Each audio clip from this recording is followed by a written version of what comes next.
Hola, bienvenidos a una nueva edición de Aulas sin Límites. En esta oportunidad vamos a compartir con el profesor Félix Ignacio Contreras, profesor de Geografía y doctor en Geografía. Así que como parte de este doctorado, obviamente tendrá algo que decirnos en el área de investigación. Hola. Claro, bueno, ¿cómo estás? Muchas gracias por la invitación. Bueno. Y sí, realmente el doctorado, que bueno, lo hice en 5 años como estaba planificado, por suerte en tiempo y en forma, exigió, ¿no es cierto?, una investigación. En mi caso trabajé con geomorfología de lagunas, o sea, cómo las lagunas responden a la variabilidad climática local, que en este caso sería de la provincia de Corrientes, cómo responden, ¿no es cierto?, morfométricamente, o sea, cómo se achican, se expanden, aparecen, desaparecen, se unen, se desconectan, se conectan, ¿no? Y a su vez, cómo todo eso repercute tanto en el paisaje como en la población. En el paisaje más o menos lo tenemos claro, perdón, lo tenemos claro porque por ahí viajamos, ¿no es cierto? Y vemos las lagunas que están un poco más crecidas, menos crecidas. Sí, en realidad es muy interesante y capaz que si te tiro algunas cosas te sorprendería. Por ejemplo, ¿cuántas lagunas tiene Corrientes? Que uno dice, bueno, deben ser 11, 20, tenemos la Totora acá, bueno, 21, y tenemos 38.926 en un solo sector de la provincia, no en toda la provincia de Corrientes. Que son el sector de Lomadas Arenosas, que es el área de estudio que me corresponde, ¿no? Entonces ya partimos de 38.926 lagunas, cada una con su historia. Digamos, una laguna concretamente es un cuerpo de agua cerrado, somero, o sea, al decir somero estamos hablando de que es poco profundo, ¿no es cierto? Que depende del agua de la lluvia, pero de la lluvia que cae en el lugar, a diferencia del río Paraná o del río Uruguay, ¿no es cierto?, que vienen trayendo agua de grandes distancias. Las lagunas dependen, ¿no es cierto?, de lo que pase en el lugar. No están conectados con el río Paraná, como algunos dicen. No. Entonces, ¿qué pasa? Si estamos en años secos, bajan los niveles de agua, algunas se secan, el 25% se seca. O sea, una de cada 4 lagunas se seca por completo si llueven menos de 1.200 milímetros. ¿Qué es lo normal en Corrientes? Y entre 1.400, o sea, en la ciudad de Corrientes al oeste 1.400, y vamos a ir aumentando hasta 2.000, no hacia el este. Entonces, si en la ciudad de Corrientes llueven menos de esos 1.400, o sea, 1.200 o menos, ya empiezan a secarse y estamos hablando de un periodo seco. Qué curioso cuando nosotros tenemos de otras provincias, ¿no es cierto?, que donde llueven 200 milímetros, o Buenos Aires, que llueven 600 milímetros y tienen lagunas. Entonces uno dice, ¿pero cómo puede ser? Y bueno, las altas tasas de evaporación que tiene, ¿no es cierto?, la de la ciudad de Corrientes conlleva a que ocurra eso. Es como que el paisaje de Corrientes está adaptado a expulsar el agua. ¿Viste la canción que dice que Catamarca tiene 1.001 tonos de verde? Bueno, nosotros tenemos 1.001 tonos azules. Tenemos lagunas, esteros, cañadas, bañados, arroyos, arroyitos, riachos, ríos, ríos chicos y bueno, grandes monstruos, ¿no? Y si te pones a pensar, incluso es un paisaje que está adaptado a expulsar agua, porque salvo las lagunas que traen agua hacia adentro, digamos, hacia la cubeta, todos los demás expulsan agua. Es más, si la laguna se desborda, empieza a expulsar el agua. O sea que el paisaje de la provincia de Corrientes en su totalidad es un paisaje que se quiere sacar el agua de encima. Sin embargo, bueno, está atravesada por agua. Sin embargo nosotros como personas que vivimos y que sabemos que tenemos tanta agua y que deberíamos de saber que el paisaje está adaptado para sacarse el agua de encima, sin embargo nos inundamos. Y entonces, ¿por qué nos inundamos? Y ahí es donde uno dice, bueno, capaz que esto sea algo reciente. Y sin embargo, no, esto es histórico. ¿Por qué? Porque la ciudad de Corrientes, o la provincia en sí, digamos, no tiene lugares favorables en todas las direcciones para expandirse. Entonces tenemos un gran límite que es el Paraná. Entonces nos obliga a ir hacia el este o hacia el sur, o al sudeste, ¿no? Pero nos rodean grandes zonas anegadizas de esteros o cañadas. Claro. Entonces nos concentramos en los sectores más altos, que son las lomadas arenosas. Y esas lomadas arenosas están las lagunas. Con el tiempo nosotros, o sea, a medida que va creciendo la ciudad, vamos esquivando, por ejemplo, los arroyos que habían antes, antiguamente en la ciudad, o vamos esquivando las lagunas, pero después la presión inmobiliaria es tan fuerte que empezamos a construir adentro. Y la mala costumbre que tiene el hombre es esta de creer de que si construimos adentro de una laguna, la laguna va a decir, ay, bueno, ya me construyeron encima, así es hora de partir. Y va a morir. Claro, cedo mi lugar para que esta familia sea feliz.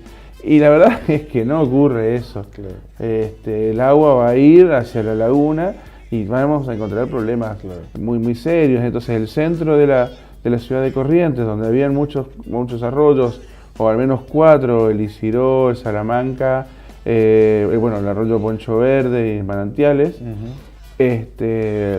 cuando llueve mucho, el agua se acumula rápido y forma esos antiguos torrentes dentro de la ciudad, ¿no? Que pueden levantar motos, autos, y por más obras que se hagan, si llueve torrencialmente 200 milímetros en una hora 300, se satura todo el sistema. No hay forma. Entonces, bueno, pero así como llovió, el agua se fue. Sin embargo, en la periferia de la ciudad de Corrientes, o saliendo de las 4 avenidas, nosotros teníamos todos paisajes anegadizos, esteros, cañadas, bañadas. Entonces vamos a ver que el agua capaz que tarda en acumularse. Tenemos un barrio que se llama Laguna Seca. Bueno, el barrio Laguna Seca. Qué curioso que el barrio La Olla era la parte más profunda de esa laguna. No sé si es casualidad o no, sí. Pero bueno, barrios Bañado Norte, por ejemplo. Norte, entonces todos esos barrios, uno dice las 1000 viviendas y demás, que llueve y agua, y el agua no se va, el agua está quieta. Entonces tarda más en juntarse porque viene trayendo de todos lados, pero una vez que llegó, se quedó. Y esas son las dos grandes diferencias, ¿no?, que encontramos dentro de la ciudad. Y con las lagunas pasa lo mismo. Supongamos que yo hoy tengo que comprar un terreno. Y siempre fui un hombre de ciudad.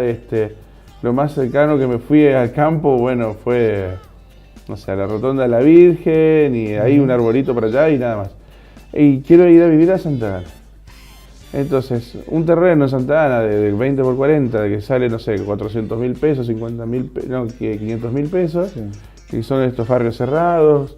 Ese tipo de infraestructura se llama turismo residencial, donde no se busca traer turismo afuera, sino que la gente de una ciudad se vaya a vivir afuera y tenga espacios de esparcimiento, cancha de fútbol, tenis, espacios abiertos, ¿no? Y bueno, y la gente se fue a instalar, ¿no es cierto?, en esos sectores, y todos esos barrios tenían lagunas. Entonces, ¿qué pasa? Construyeron en 2012, 2013, en un periodo muy seco, que fue una década muy seca. Claro.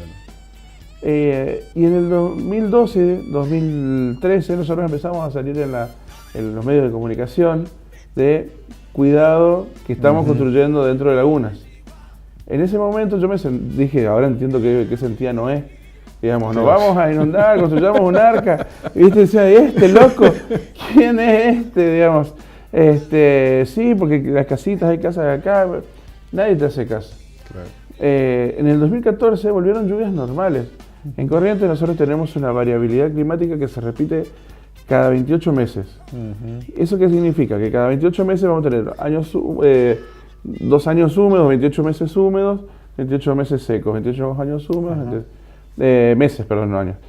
Entonces, ¿qué pasa? Muchas veces es un promedio, ¿no? Claro. Que pueden ser 28, como puede ser, 2 años, 3, 4, pero siempre ronda por ahí. Entonces, ¿qué pasa? Vuelve el periodo normal, húmedo, 14, 15. O sea, pasamos a tener precipitaciones de 1000 milímetros a los 1400. Con esas primeras lluvias, las casas que se construyeron bien adentro de las lagunas, bajo agua. Sí. Pero hasta ahí lo normal. Algunos vecinos de Santa Ana le echan la culpa a fulano, que el intendente, que el otro, que terreno. Exactamente. Y bueno, y ahí es donde empieza. Se ha dado el caso inclusive de una casa que se derrumbó porque el cimiento estaba sobre el relleno. Y sí, claro. O sea, el cimiento estaba apoyado en el relleno, no en la tierra firme. Es que bueno, y ese es otro problema, porque rellenan, no asientan, y en los suelos estos absorben agua como esponja, entonces suben, bajan, pero bueno, eso es otro tema. ¿Y qué pasa? 2014 entonces lluvias normales, 2015 lluvias normales. Pero ¿qué pasa en el 2015? Empieza a aparecer que el fenómeno del Niño, un fenómeno del Niño fuerte o muy fuerte, ¿no? La inundación del Paraná. Y empieza, ¿no es cierto? Claro, el Paraná, y empezamos a tener lluvias importantes, superiores a los 1.400 milímetros, que es lo normal. En el 2016 llegamos a los 2.000 milímetros, claro. 2.000 milímetros, 2 metros de agua, ¿no? O sea que teníamos 2 años normales de lluvia y se le suman 2 años extraordinarios de lluvia. Entonces, sobre llovido mojado, dice el dicho. El suelo que tenemos nosotros es un suelo arenoso, encima para más. Que a los 80 centímetros, que por ahí lo que están construyendo la casa, o por ahí, o hacen pozo, deben saber bien, que a los 80 centímetros ya empieza una capa impermeable o un estrato como muy duro, que ahí es hasta donde hacen los cimientos de las casas. Ese sector se convierte como una especie de napa freática. Claro. Entonces el agua se infiltra hasta ahí y a partir de ahí cada vez que sube el nivel del agua, sube. Claro. Y ahí es donde empieza a aflorar muchas veces el agua y las arenas, el camino de arena se vuelve como... Nunca termina de secarse el suelo. Exacto. ¿Y qué pasa? Algo que estábamos viendo, que luego de un fenómeno fuerte del Niño, nosotros tenemos lluvias extraordinarias al año siguiente. Entonces tuvimos 14, 15 lluvias normales, abundantes pero normales. 15 y 16, fenómeno del Niño fuerte. Y 17, la frutilla del postre, precipitaciones abundantes superiores a 2.000 milímetros, que es un proceso natural después de un Niño fuerte. Entonces tuvimos 5 años de lluvias importantes y acá vimos, ¿no es cierto?, lo que hicimos mal, lo que se construyó adentro de lagunas, tanto calles como casas, porque por ahí tu casa está alta pero después no podés salir. Exacto. ¿Y cuál es el sentido? Y aparte uno dice, bueno, pérdida de daños materiales. No es solamente la pérdida de daños materiales. ¿Por qué? Porque todas estas zonas que se encuentran en la periferia de la ciudad no tienen cloaca. Sube el nivel del agua y no voy a hacer, digamos, no es necesario que explique que sube también. La gente puede... Sí, ¿no? Supongo que la gente va a entender. Su propia conclusión. Entonces, ¿qué pasa? Con el acontecimiento de un riesgo, surgen otros riesgos más. Entonces, ¿qué se expone? A la salud ambiental de las personas, ¿no? Y entonces, no solamente esto, estamos hablando también de la recurrencia de un evento. Que llueve, cada vez que llueve se inunda. Entonces, ¿qué afecta ahí? A la psicología de las personas. Entonces, ¿viste el dicho que dice el que se quema con la leche de una vaca y llora? Bueno, vos imaginate que una persona que cada vez que llueve pierde todo. Sí. Entonces, nos pasó que hicimos entrevistas y una chica joven, digo chica porque tiene la misma edad que yo, una señora, ¿no es cierto?, de 30 y algo de años, y dice, llueve y lloro, y no me puedo mudar. Y por ahí no llueve mucho, pero ya escuchar el agua me hace llorar, y yo sé que tiene que llover porque es bueno para la vida, dice, pero no puedo evitarlo. ¿Y qué viene de ahora más, de que estamos? Y bueno, acá... Ya viene temporada de seca, digamos. Y ahora tendríamos que empezar con una temporada seca. O sea, a ver, el clima de Corrientes dice que tenemos precipitaciones abundantes todo el año. Pero las máximas en estaciones intermedias, que serían otoño y primavera, principalmente en otoño, por este cambio de masas de aire. Viste que tenemos calor, después tenemos frío. Antes que llegue el frío siempre vamos a tener una lluvia. Pues justamente nosotros en Corrientes dependemos no tanto de la estación del año, sino de los vientos que lleguen. Entonces podemos tener inviernos con 40 grados y veranos bastante frescos, ¿no? Entonces, pero de todas formas, ya empezaríamos con un ciclo más seco, ya volveríamos capaz que a los 1.400, 1.300 milímetros, 1.200 poquito. Vamos a tener, calculo que estos 2 años que vienen más seco que los anteriores. Y aparte el invierno siempre llueve menos. Entonces, por lo menos no vamos a tener, creo yo, los conflictos que tuvimos en estos años. Es interesante que todo lo que nos decís de tu investigación tiene mucho que ver con el aprendizaje también, porque uno, digamos, aplicando sentido común, debería intentar evitar todos estos problemas que la ciencia, ¿no es cierto?, demuestra que hay cuando uno intenta modificar el ambiente de una manera poco feliz, digamos. Porque... Claro, pero a eso hay un concepto de amnesia social, amnesia ambiental, no social. Por ejemplo, que dice que una misma población se olvida del riesgo y vuelve a caer en lo mismo. A mí el término de amnesia me hace un poco de ruido, ¿no? Claro. ¿Por qué? Porque no es la misma población la que se traslada a esos lugares. Entonces, supongamos que hoy, bueno, yo con 35, 34, ya no me acuerdo cuántos yo tengo, 34 años, me compro un terreno en la periferia de la ciudad, ¿no es cierto? Cerca de una laguna, no me inundé, pero vi que al lado sí se inundara. Yo ya no voy a comprar otro terreno para ir a vivir y construir mi casa porque ya estoy bien ahí, ya está, ya me senté, listo, perfecto.